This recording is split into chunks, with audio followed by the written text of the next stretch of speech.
this week we're making an adorable statement necklace inspired by the balloon from My Little Pony Friendship is Magic. You can either make it long or you can make it quite short by using a clasp and just have it hang around your neck. By far one of my favorite things about this necklace is that if you zoom in pretty close, Spike and Twilight Sparkle are both riding in it. So for this week, here's what we need.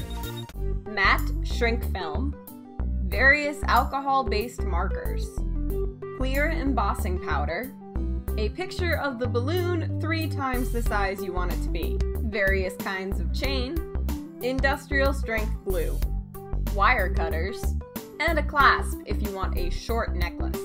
Now the first thing I like to do is tape my pattern to my table and tape my shrink film to my pattern. This way it's just a lot easier because nothing's shifting around. Then it's time to color. For this piece, I actually used a mix of Sharpie markers and Spectrum Noir markers. The Spectrum Noir are more expensive, but they come in a lot more colors, and so therefore they're kind of a better pick than Sharpies, which sometimes you can find a lot of colors and sometimes you can't. Either way, this basically works how coloring works. Put the color where you want it to go. Now the balloon can be a little tricky because it's an ombre. This I had to try a couple times out, which you can tell by the stains around the balloon. The best suggestion I have is put the lighter section a lot farther down than you think and then use the darker marker to sort of blend together in the middle. This kind of worked, but honestly I haven't found a great fix for this because we're working with alcoholic markers, so if you have any suggestions, definitely let me know. From there, grab some other colors of markers and start working on the spirals. They're a little tricky as well because they're also an ombre. They go from a dark purple to a light purpley pink. Just keep switching out markers till it looks right. It should eventually look like this, with the darkest purple being the stars and the bottom of the spirals and then going up to a pink purple. Once your balloon is colored in how you like, I adore my little tiny Spike and Twilight Sparkle. It makes me super happy that they're just going to be hanging around my neck.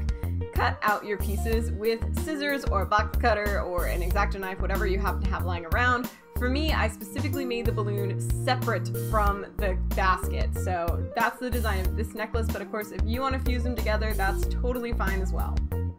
Then throw both pieces in an oven until they've shrunk all the way, following manufacturer's instructions.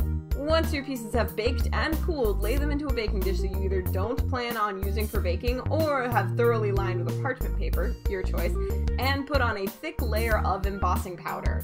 Now, you can actually use scrap embossing powder, so like you know how there's that excess that's around the outside of my pieces. Once it melts, I just tend to chip it off and then use it again on other pieces. It'll melt right again. Then throw everything into the oven at 350 degrees for 5 to 10 minutes until it goes clear. Once your pieces have again cooled down and are nice and shiny, it's time to flip them over and start gluing the chains on. I used a slightly thinner version of the same chain that I'm going to use to go around my neck to connect the balloon and the basket. I used about 3 of the repeating pattern. I mean, it's going to kind of depend on how far apart you want the basket and the balloon and how it fits on your body, so definitely try it on and see what you like. I like to use a pin to control the E6000 glue and then just kind of press the chain link in and leave it to dry. From there, it's time to add the rest of the chains, or as many as you want. I ended up doing 4 connections between the basket and the balloon, so I added 2 more from the ones you can see right there.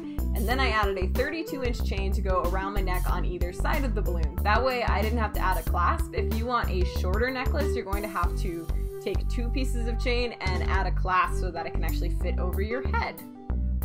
Once it's dry, you are all done and you have an adorable statement necklace. I absolutely love that Spike and Twilight Sparkle around my neck.